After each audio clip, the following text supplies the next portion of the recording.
Man, Monday, January 12th, and you're watching the Hammer Daily here on the Hammer Betting Network, presented by FanDuel. I'm your host for the next hour and a bit, Jace Cooper, alongside my producer, Mike Bennett, behind the boards. Sorry for the mix-up today. Happens. But we fixed it. We got everything working. We're ready to go. Excited to get into a great show for you today. What a wild card weekend it was. So many good games. We were blessed with such truly amazing football. Wow. Where were you when the Carolina Panthers almost beat the Los Angeles Rams? Where were you during that Buffalo Bills Jacksonville Jaguars game? Where were you when you were watching Caleb Williams march the field to win the game for the Green Bay Packers?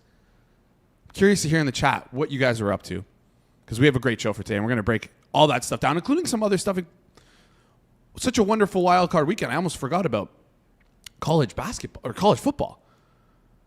I mean, what a game. The Miami Ole Miss was such an incredible game. Came down to the last second. Carson Beck rolls into the end zone. Indiana blows Oregon completely out of the water. Incredible football. We got absolutely blessed with a great slate over the last 4 days. We're going to talk about all that stuff with Corbie as he leads things off, talking about college football. Going to ask him, as I always do, about college basketball. We had a tough loss in the Nebraska-Ohio State over last week on Monday. Corbie also kind of missed with the Ole Miss plus 3.5. It's okay. He said Indiana or nothing when he was on stream last week. So he was 1 for 1 in talking about the college football games. After Corbie, Pips comes on. Last time Pips was on, another 1 for 1. Push the third bet there. We're going to do a little bit of NBA player props, as Pips always does when he comes on the show. Then finally, Hitman comes in, going to break down the Monday Night Football game between the Steelers and the Texans. I asked you off the top, where were you when the Rams almost lost to the Panthers? Where were you when the Bills and the Jags had played that incredible game, Josh Allen getting twisted into a pretzel? I also asked, where were you for the Green Bay Packers and the Chicago Bears game? And the reason why I asked that is because our producer, Mike, behind the board, if you can just turn his head to the right here, is a Green Bay Packers fan. Yeah. See that on the hat? No, it's backwards today for That's that backwards? reason. Okay, well, there we go. So the Green Bay Packers fan. Pack is not back. But Mike, we were messaging in our Hammer group chat. Yeah. And you almost missed the game as a Packers fan. What happened here? Yeah, so it was brought to my attention late last week that I was going to a dinner for my girlfriend's brother's birthday. Now, his birthday isn't until this week. So first off, I've never celebrated a birthday early, let alone going out to a dinner early for someone's birthday. It happened to be on Saturday. Now, I will say that the dinner was reserved for 5 o'clock. The food was great, but I did not have a TV to watch the game. I was not at my own house, so that's why I blame that the Packers lost. But overall, it was terrible. Any guy out there knows what it's like when your girlfriend has an event planned for you or something, and you kind of just can't say no. They always say, happy wife, happy life. I don't want to sleep in the doghouse.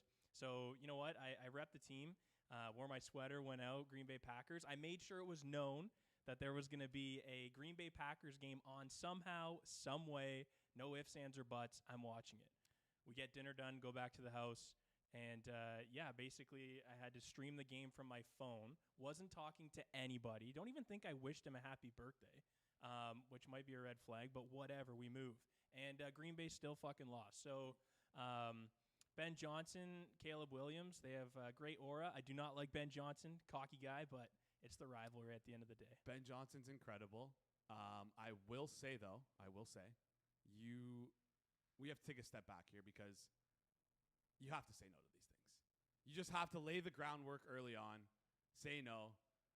That's my perspective, but this is the difference between you and me. I'm kind of a piece of shit. I would say no to these things. You're a good boyfriend. You're a good partner. I'm curious to hear our next guest's thoughts on this. The conundrum of having a prior commitment when either your favorite team is playing or a very important game to you is going on. So we'll bring him up next. He's a college basketball bettor and a college football originator. Can you turn me up a bit? Yeah, you're good. All right. College basketball bettor, college football originator. Corbie, how's it going, my friend? I'm real worried. Can you guys hear me? Yeah, you're good. Can you hear us? Oh, thank God. You sound like you're in the back of a hallway to me, Jason. So not a big deal, but I was worried of my own sake. So just talk a little loud and I'll be good. I do have an opinion on this though. My opinion first is, Jason, do you have a significant other? Not right now, no. Exactly. So there's why you say it shouldn't matter. No. So. I had one for a very long time, and the earliest groundwork I laid was, hey, when this stuff is happening, I am going to be unavailable for these things. If this is happening, I'm going to be like, for example, Maple Leafs playoff games. I said, before I even started dating, I was like, listen, I am going to, these are the most important things to me. So if you ever book anything around there, just know I won't be there. Simple as that. I tell all my friends, if you have a wedding on Saturday or on Sunday during the football season, I'm not going to be there. So I lay the groundwork for this stuff. What's your opinion though, Corbie? Do you think I'm out of line here by saying I'm not down to go to these things? I will say there was a season of my life that I probably did the same thing. At this point, I really don't keep too much attention to it. So I'm a bad guy to ask. But I mean, my significant other, I got engaged in September. So my significant other has learned a way to deal with. I mean, I have a whole office to sit here and talk to you every Monday. So it's worked out pretty well. Yeah, whole office. I don't have a wide shot of you, but I think the Christmas tree is gone now, right? It is. Okay. It is. I'm sad about it. I was having a pretty bad 2-week stretch of college basketball, so you got to get rid of, Jason, I mean, if it's the tree bringing the bad luck, it's definitely not me. So I had to get rid of that thing. It's just like a spring cleaning, turning over a new leaf. Got to get out with the old, in with the new. It's a good way to do stuff. Also, you came on the show last week and you said January 10th is the cutoff date. So it's January 12th, cutoff date. It was gone. All right. Let's get into things. I want to talk college football today. I'm going to ask you about some college basketball as well. Give me your reactions to this weekend. First game I want to talk about is that Miami Ole Miss game. A lot of fun. Last second win for Miami. Also, the Ole Miss kicker is like incredible. Like this guy's going to be an NFL kicker, which is always fun to see. But biggest takeaway from that game. Yeah, you bring it up perfectly. Nice transition is the old double doink. That's I don't know the last time I saw a double doink in a game. So first field goal doinked out, second field goal doinked in. Shout out to the Ole Miss kicker, probably the best player on the team that day. So yeah, I said it was Ole Miss for me. Saw that Trent was on it. Got pretty worried about my opinion. As you can assume, just based off how I talk about not adjusting numbers and stuff, I don't bet any of this later season stuff. I'd rather bet the extra board college basketball games, or they find more interest in me. But it was an interesting game that was completely not an Ole Miss side. Like, Ole Miss looked awful. I mean, the first half they didn't have a single first down. All of their touchdowns, Kyron Lacey ran a 70-yarder for a touchdown. It was basically their only offensive production. So it was Miami through and through. I still think Carson Beck doesn't make the greatest throws in the world. Like, cool. I mean, he hit Tony on a 40-yard post that was wide open. He had a few breakaways. The main thing for me was their running back group is incredible. The issue now just becomes can you run on Indiana? I'm not too confident. But Jason, the most fun conversation to be had here is this ongoing conspiracy theory that Indiana is hacking into people's practice footage, and that's how they knew what the first play of the game was. They got a pick six, and it makes a lot of sense to me because I'm looking at a team that has no 5-star recruits, has a coach that seems a little slimy. And a quarterback who doesn't know how to do press conferences, and I think maybe he knows something. Okay, I can't tell if this is a bit. Do you really believe that stuff? I honestly am kind of out of the loop as to actually. Okay, I thought so, but can you give me some more context of what the conspiracy theory actually is? Because I don't understand. Are they saying that they know the plays beforehand? Like they hack into the practice footage, know the sequence plays that they're going to run the first couple plays to open the game, and that's how they consistently get interceptions on the first couple plays. So, I don't get it. So I mean, first play out of the opening possession, and the second half would be scripted, and you would practice those scripted plays at practice. And both of those possessions, if you look at Indiana, has done awesome. And so that's where the conspiracy came. Do I think there's anything behind it? No. But there is a guy on Indiana's staff. I believe he's an assistant of some sort. I don't want to be wrong because it's the internet and it'll live forever, and I am wrong. I didn't look into this at all. I don't think that this is the case, Jason. But there is somebody on their staff that is former cybersecurity, which I thought was pretty funny. And then people started to piece stuff together, Mendoza, they had to call a timeout because his helmet comms. Most teams would just go to a play that they knew was like you have a comms aren't working play, where halfback draw, and instead they called a timeout. It's well, that seems a bit aggressive for a non-comm. And so there's a lot of things that people could try to piece together, but inevitably, like I don't believe any of it. Yeah, I don't believe it either. I want to talk. It's fun. I love. Don't get me wrong. I am like the biggest conspiracy theory guy out there. I love these like like the frozen envelope for the NBA draft. I'm a believer in that. There's some real sports conspiracies that I'm a believer of. This one might not be one of them. I want to talk about this Indiana Oregon. Frozen envelope has legitimacy. There's legs. I mean, there's some that legs. you could go like, but now Indiana like calming team. Yeah, it's just the problem. It's more fun because how good they are. It's all Michigan's fault. The second that we know 100%. this stuff happens, but the second that it's like official confirmed this did happen, it opens up the door for everything else and for you to question every other team out there. Which is, you know what? If they're not doing that, feel bad for Indiana because they don't deserve this because they've been absolutely smoking teams last 2 games in the playoffs. I know you say you don't adjust your numbers. I know. But like when a team sort of does this and like completely blows their opponent out of the water, winning back-to-back spreads by more than double digits, covering back-to-back spreads by more than double digits, does that make you want to adjust anything at all? If we look at this, looking ahead to the game this week, Indiana and Miami, the game look ahead was at 5.5. It's now broken through the 7. It's at 7.5 right now for Indiana.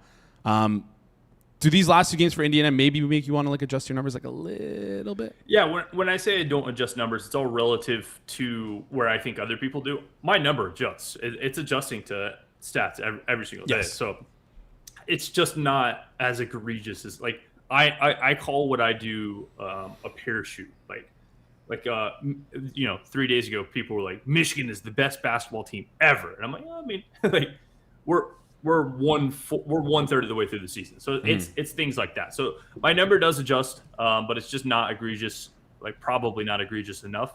Prior to the Indiana win, I made this game, this hypothetical matchup, Indiana 4, and then after the win, I make it Indiana 6.5. So there's a pretty big adjustment. They played really well, and I was less than blown away at Miami's ability to get to Ole Miss on the offensive line standpoint. Like Kylan Lacey went out, and really they never even posed a ton of pressure. Like I don't know how many sacks they had, but like just from watching it, I don't think it was as many as like they probably should have had. When you know a running back's out and the offensive line isn't awesome, you should be able to force pressures if that's the main goal of your team. So there were some adjustments. I see 8.5 -04 at FanDuel. That seems egregious. It would be Miami there for me. Remember, this is a home field. Like, I mean, it might be called neutral site. It's, if you've ever been to Miami, we're talking at max with traffic, a 45-minute drive. And this is, I would say this is weighted like 75-25 home field. So give this home field, I'm at like 5.5, which is what this was before the Indiana game, which would make it seem like I never adjusted my number, Jason. But I would be at the number before the game happened. All right. Just in terms of breaking down this game, do you see any like matchup angles or anything you like for Indiana versus Miami? How do you think this Indiana offense has done really well in protecting Fernando Mendoza? Their offensive line will handle the pressure of this Miami defensive line that's just been absolutely destroying offensive lines. Yeah, I think Indiana has fast enough sets that they really don't have to worry about the pressure a ton. Like the biggest issue with pressure is like it's either going to force you to throw like slip screens or have a good running back. They can break through like an outside blitz, and Miami has good running backs. Indiana also obviously has good running backs, and I think that Indiana's stuff happens so fast that I think it kind of negates itself. It would be Indiana or nothing for me. Curious, what is the total here? Total's at 48.5 right now, juiced over -112 towards the over, towards the under. I would be on the under there. Let's remember, I mean, you unfortunately out of everybody know, Jason, that Miami game was not a fast-paced game. No. What does this number come from? It's just that Indiana has scored a ton on everybody. Yes. But if you take that away, Indiana wants to play slow. They run the ball a ton. I think 50 carries versus Alabama. Like, this isn't a team that cares to score 50. They just kind of have that. And then from an alt standpoint, I think one that was fun that I noticed a ton in that Ole Miss game. Like, Ole Miss isn't Indiana by any means, but Carson Beck had a ton of lanes to run the football. And I still just don't think that his decision-making was entirely correct passing. It wouldn't surprise you have 2 great running backs and downfield threats that are really fast. I mean, you have that 5 to 10 yard cushion often. So we saw a Carson Beck touchdown. Obviously, it was really important. Carson Beck anytime touchdown or over rushing yards. If you could find a number, I would be curious at what those are. I don't see a number right now on don't either. FanDuel, but touchdown I can find for you quickly. We'll probably get that closer to game time. 10-1 for an anytime touchdown scorer. I mean, yeah, I figured it was roughly 9. So 10-1 sounds like I mean, what are the cases that he scores a touchdown? Like very low. I mean, you got to be in a very good situation, and like it's really hard to say I'm not going to give the ball to Fletcher. It would take some convincing. But if you call a short pass and he gets scrambled out of the pocket, I think he's had a lot of room to run, and he just hasn't run. So the number makes sense to me. Yeah, they might be in a situation where they don't want to be running the full, even though they're in like first and goal scenario, second and goal scenario, and like they might be down by so much they want to just quick pace, throw the football, and then if the lane opens up, he can rush it in. Love that look. 10-1, anytime touchdown scorer. And as we get closer, I'll monitor this stuff and bring it up later on the show and say it was my bet when it hits. And if it doesn't, then I'm just going to blame you if it hits on Monday. If it hits, feel free. It's all you. All right, sounds good. Before you go, as always, as is tradition now on this Monday during the college basketball season, any college basketball bets for us tonight? What do you got? Yeah, actually, give me a second. I need to look at some. I think this has moved like 4 points while we're on the show. So pretty funny is college basketball today is 12 games, no main board. So this is all just the crappiest teams you can find, all extra board. So like I said something on a podcast earlier, and the line moved 2 points, and it like wasn't even a big pocket. It's just the fact that like no one's betting this crap. So yeah, it's not an awful number. Here you go. Worst game you could bet your money on a Monday. Go Maryland Eastern Shore, Jason, versus Norfolk State. That over 132. Do you want me to give you some like analysis, or you want me to just leave it there? No. Give it to me.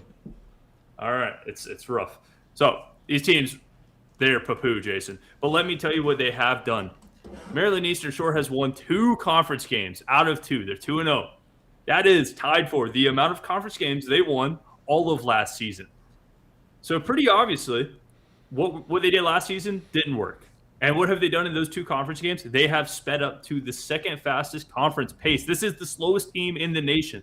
And in these 2 games, they've been forced to play fast because they've played fast teams. Why would you win? Why would you tie your season record for conference wins and go, all right, we're going to slow back down? You know, in a logic standpoint, they wouldn't. They know that they don't have that much talent. They have played at different paces throughout the course of the year. These teams played 3 times last year, same coaches, not the same players, but like a relative same talent. These close 142, 142, 142. We get a 132 this year because of how awful both teams have started. I don't think that they're that awful. So I made this 136. 132 over is not a bad price. All right, 132 over minus 115 is what we got over on 110, excuse me, over on FanDuel. Take that over. Corbie, appreciate you joining the show. Appreciate that breakdown. Appreciate no wooden award bets. Go ahead. I got one more for you. Go for it. And this is me. Just I saw this in between podcasts. I got to vent to somebody. And please do. This is your floor. Session. This is your floor. Go ahead. I've talked about this on the show 5 times, so I'm going to bring it up as 6. And it's not the Wooden Award. Okay. Listen, there are going to be NFL draft markets that pop up, and very soon, Jason. And I know who the first receiver is not going to be, and I know who it's going to be. You've already told me, and I've already told you. One guy is not going in the first round. You're going to see it pop up. Ty Simpson, 31st overall is what people were saying. People were screaming it from the rooftop, Jason. I even saw, and this is where it comes in. Someone in the SEC offered him $6.5 million in NIL. What are we doing?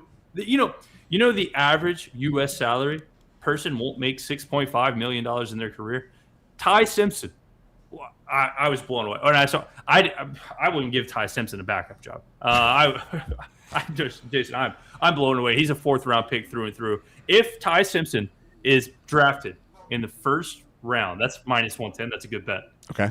I'll eat a flaming hot chip on the show after that. That's fine with me. All right, I'll do. How about this? I'll do it with you at the beginning of your segment. Frick Ty Simpson. At the beginning of the segment. Yeah, at the beginning of the segment, Frick Ty Simpson. Where does this disdain come from? By the way, where does this originate from? That's the thing. Is I like Ty Simpson.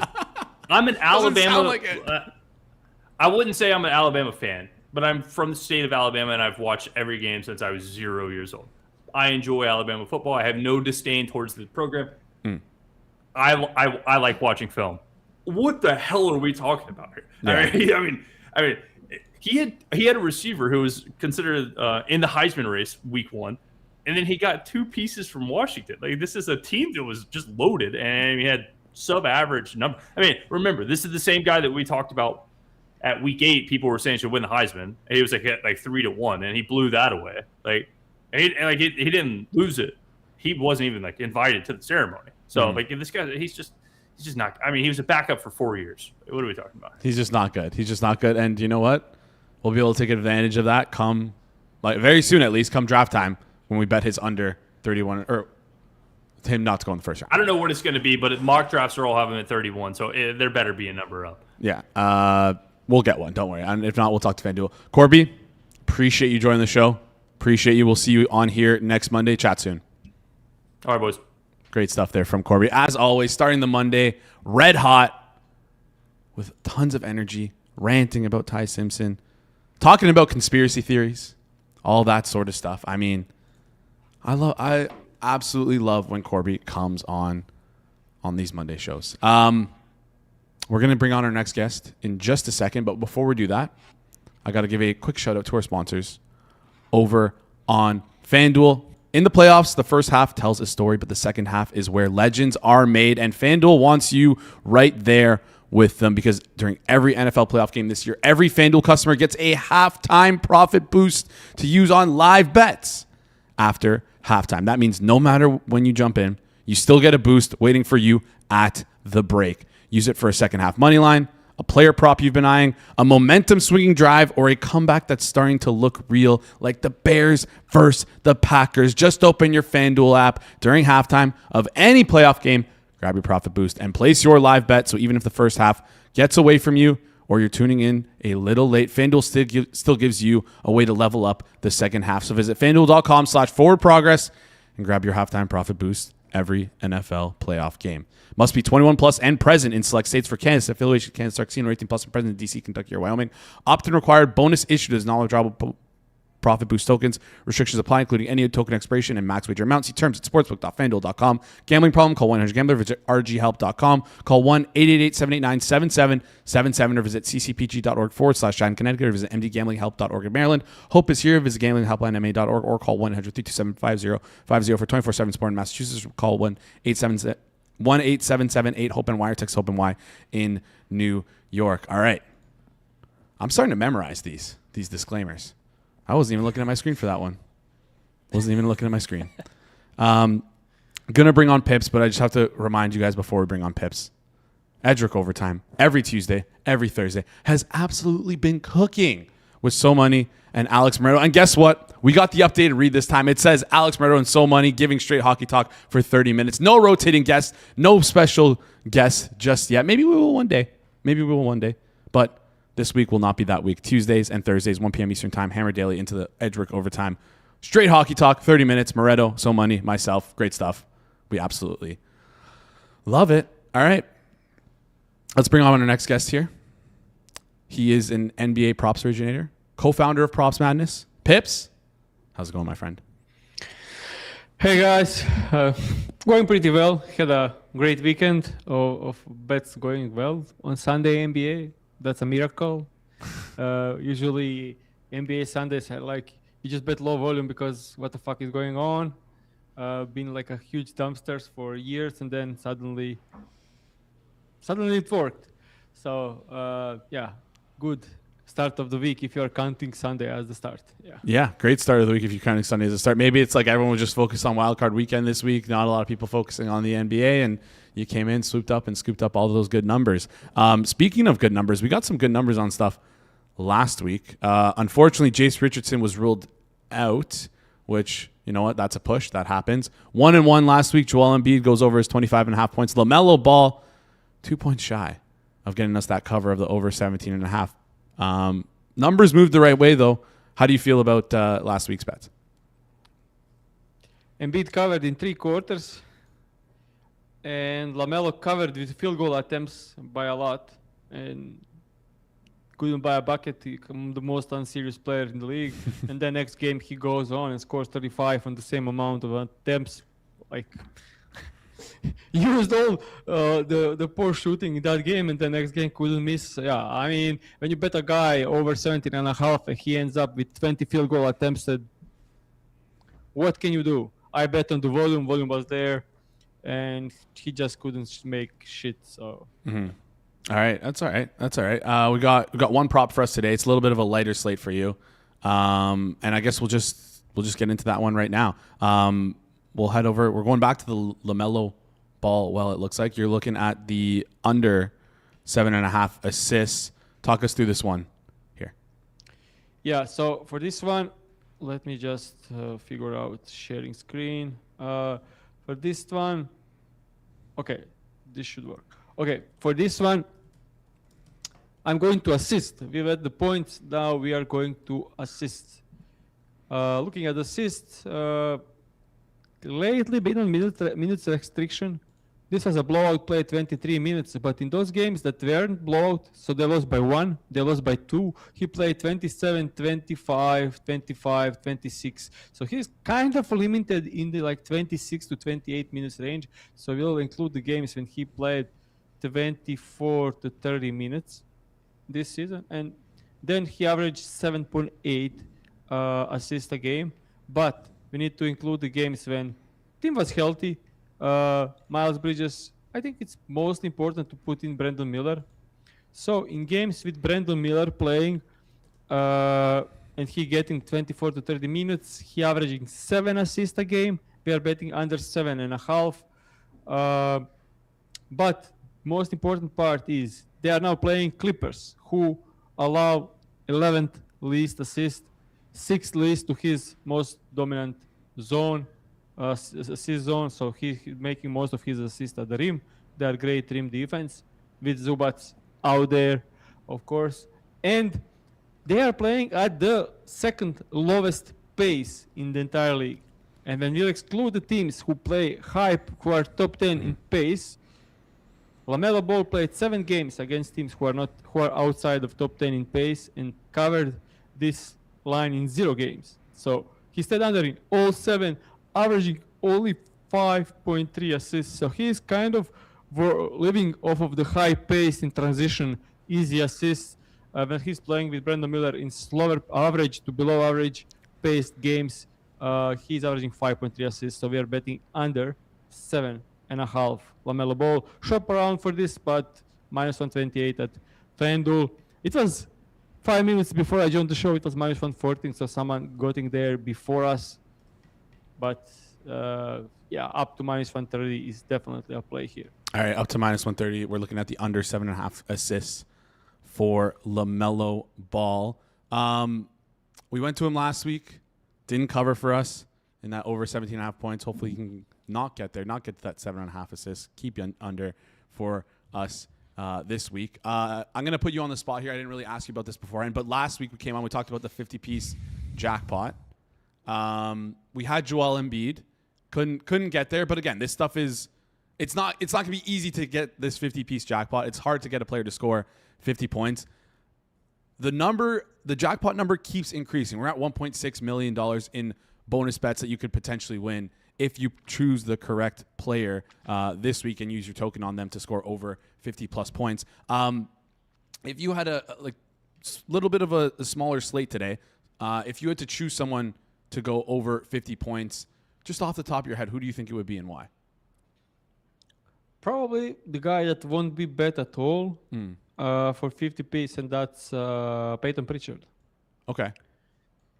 Yeah, I mean, when he gets it going, when he gets hot, he can definitely put some numbers. Jaylen Brown is doubtful, should be out, and without him, he can cook. Earlier this season, I mean, he has a 42-point game this season. That was the game, and it was only 31 minutes. So he could knock at the door. Most people will bet probably Luka tonight. I don't see anyone who like Mitchell. Luka will be the guys that got bet.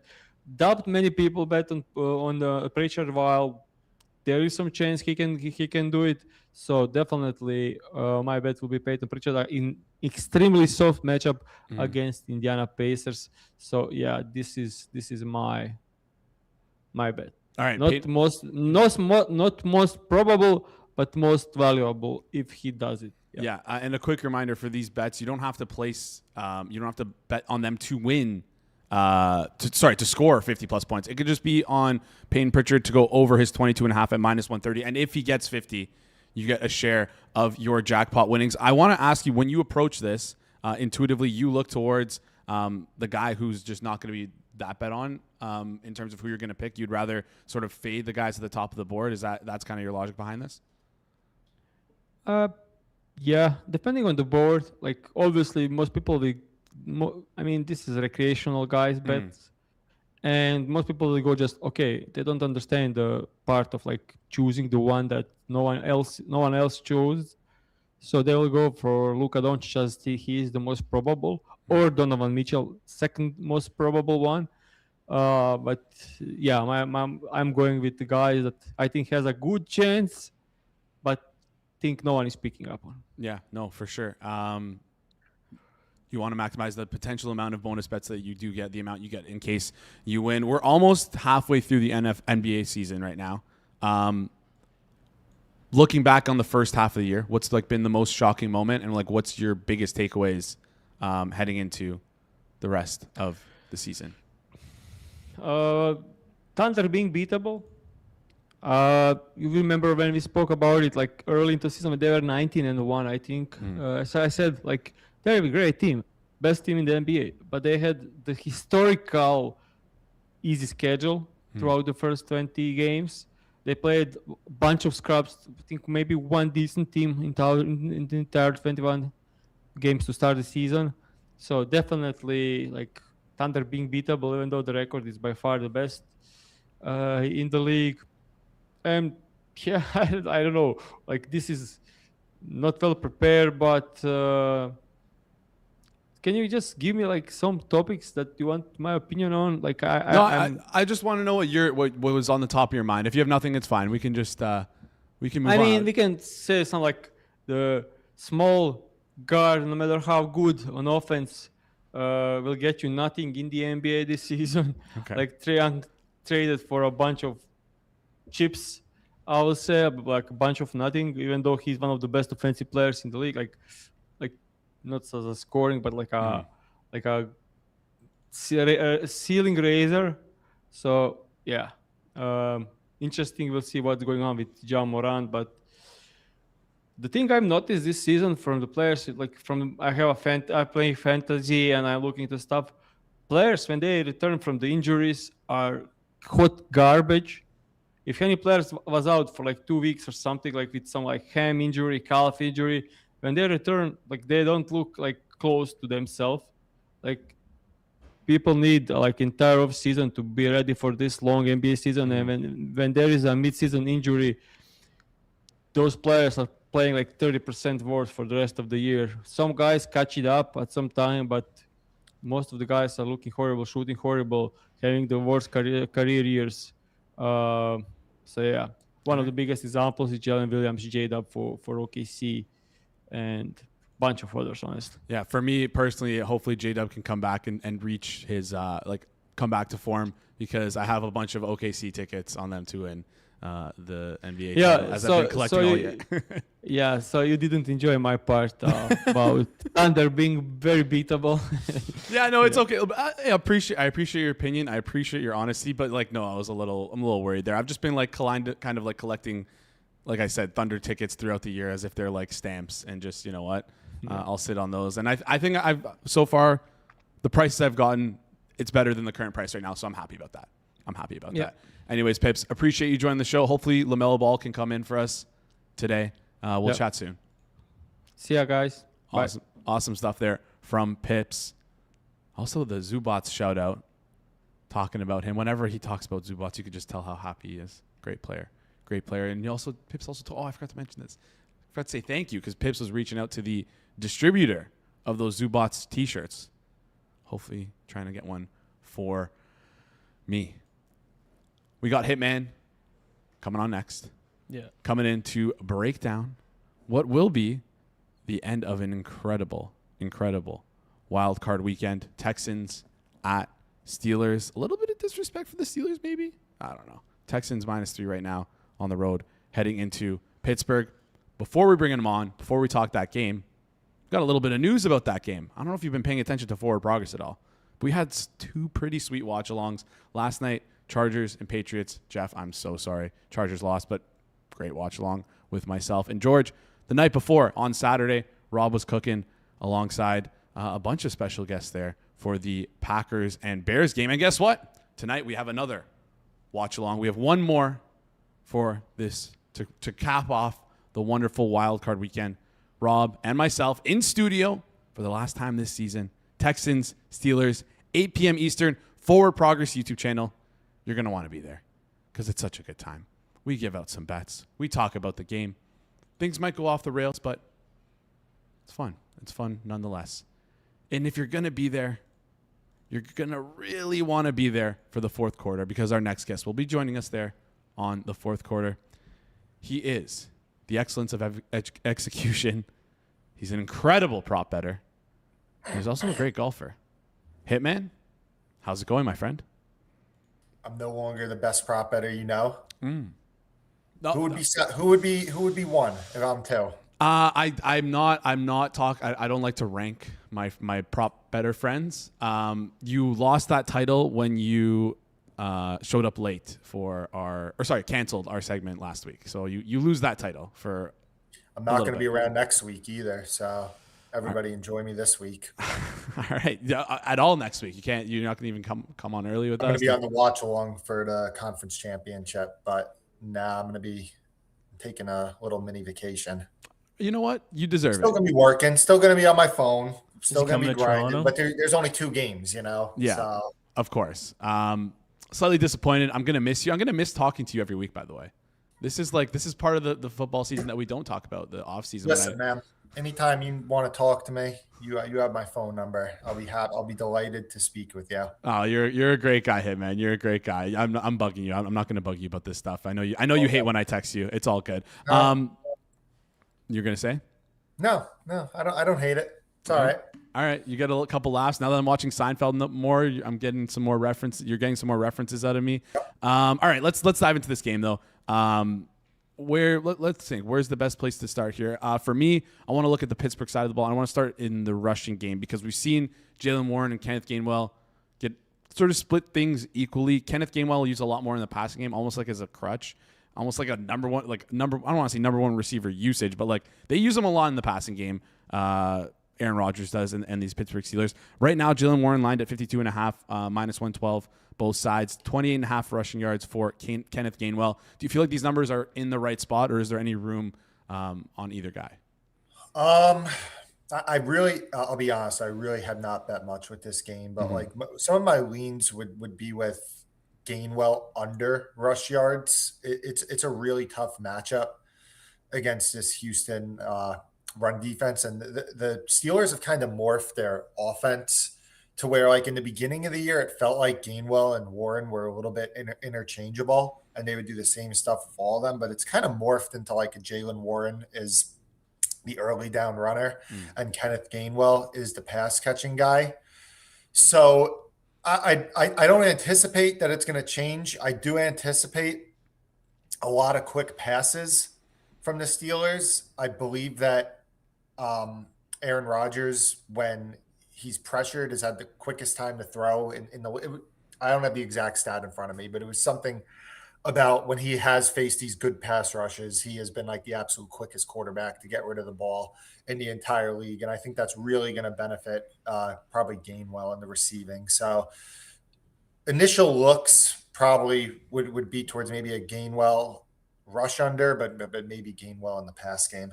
All right, let's flip over and talk the pass game here for the Steelers. DK Metcalf is like the clear-cut wide receiver one in this offense, but like after him, like the second wide receivers on this team barely getting usage. I mean, it's Valdez-Scantling, Calvin Austin, Adam Thielen.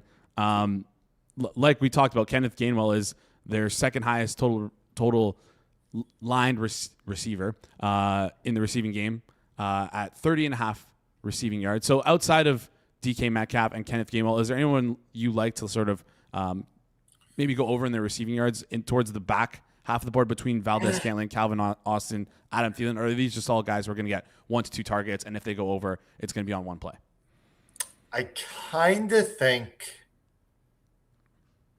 now Valdez Scantling, Austin, and Thielen are all rated or all lined pretty much equal. Yep.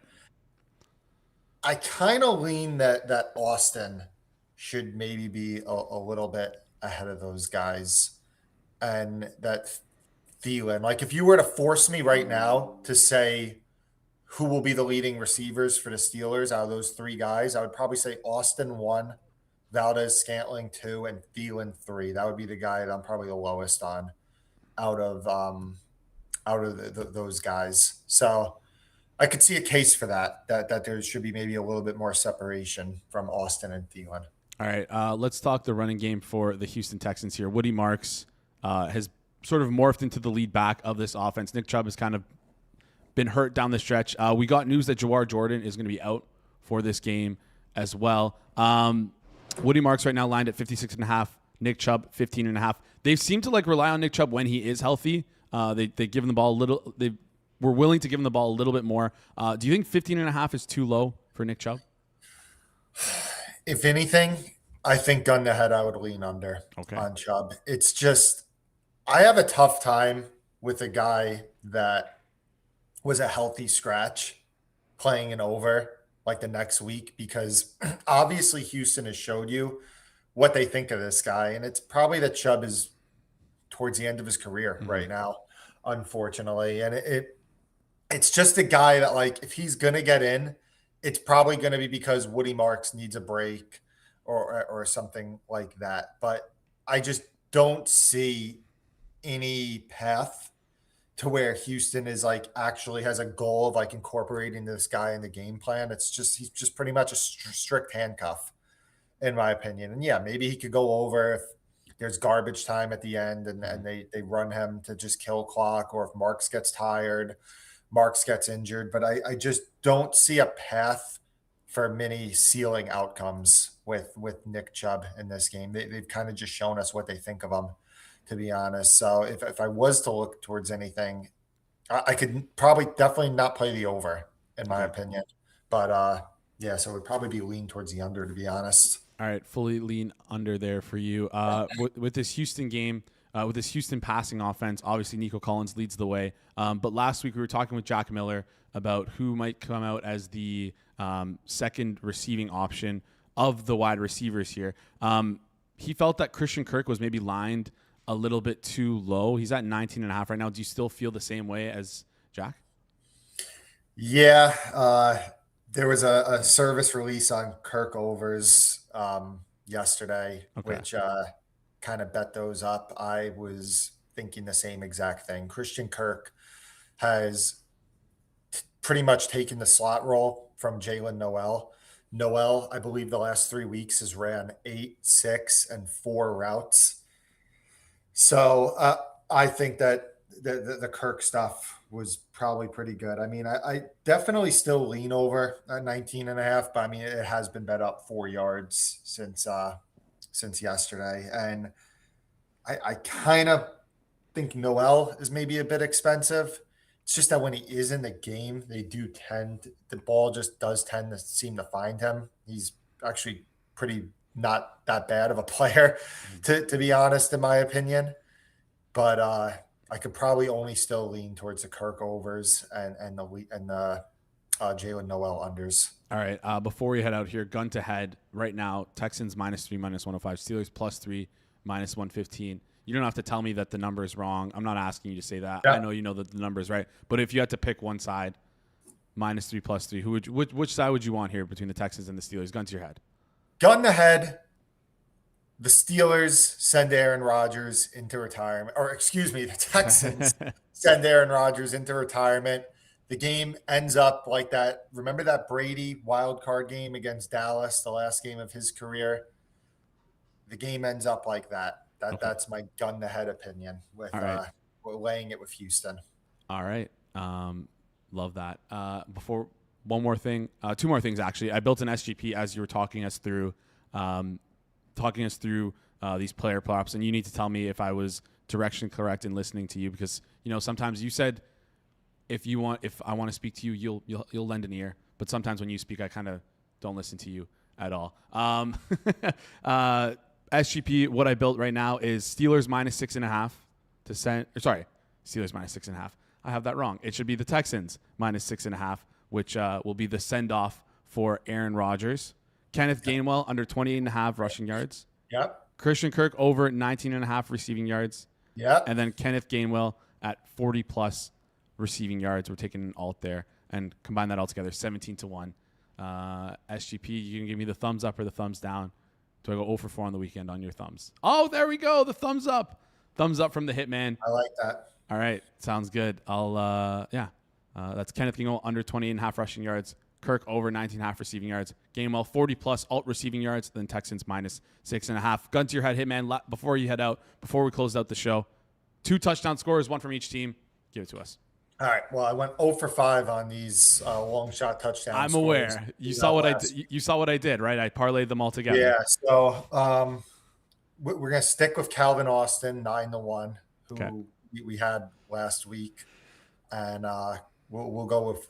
I kind of agree with what you said earlier about Christian Kirk. We'll go with Christian Kirk plus 750. All right, Calvin Austin 9-1, Christian Kirk plus 750. Hitman, appreciate you joining the show. I hope you get some well-needed rest after this week, with your little mini. After next week with your little mini vacation. And are you gonna be on the Friday show this week or? Yes. There we go. Good stuff. All right, chat. You heard it here first. Hitman will be on the Friday show. Hitman, I'll see you in the fourth quarter. Later. All right, awesome stuff there from the Hitman, giving us what we need to know from the props perspective. You just looked like Rob there. I love stealing that from Rob. The Baba. All right, let's get to guest line to close the show out, and Sounds we'll go good. over the story from the beginning, because today's just not my day, man. Nothing's all going good. my way. It's all good. Shit happens, It's so all good. I take the blame. That's my responsibility. But here we go. Okay, so for guest the line today, we are starting with Monday Night Football, wildcard Houston, Pittsburgh. Aaron Rodgers pass attempts over or under? Over under pass attempts. Correct. This Steelers offense is like very dink and dunk with Aaron Rodgers. I feel like the number of pass attempts is going to be around 28.5. Okay, higher. Higher, okay. 32.5 is the number that I'm looking for. Bang, right on the There money. we Juice go. towards the over. All right, 32 we're and a back. half. We're back. There's one. Nailed the first one. All right. Good way to start a Monday for you, at least. All right, we're going to flip to the total. Utah Jazz, Cleveland Cavaliers. Again, fast-paced game. Utah defense, meh. Cleveland offense, yeah.